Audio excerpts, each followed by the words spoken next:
ஓம் கிரிம் கணபதியாய நமோ நமக. இனிய விநாயக சதுர்த்தி திருநாள் வாழ்த்துக்கள். இன்றைய நாள் இனிய நாளாக மலர வினைகளை தீர்க்கும் விநாயகனும் வெற்றிகளை அருளும் வெற்றி வேலனும் நமக்கு அருள்பாலிக்க நினைத்தது நிறைவேறும் நாளாக இந்த நாள் விநாயக சதுர்த்தி நாள் நமக்கு எல்லோருக்கும் எப்பொழுதும் திருநாளாக அமைய எங்கள் மனமார்ந்த திருநாள் வாழ்த்துக்களை நாம் சொல்லுகின்றோம். மேலும் விநாயகன் வினைகளை தீர்ப்பான் என்று எல்லோருக்கும் தெரியும்.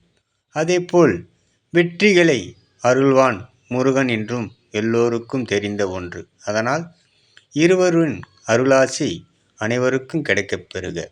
ஓம் முருகா சரணம். முருகனின் மகன் ரவி முருகன்.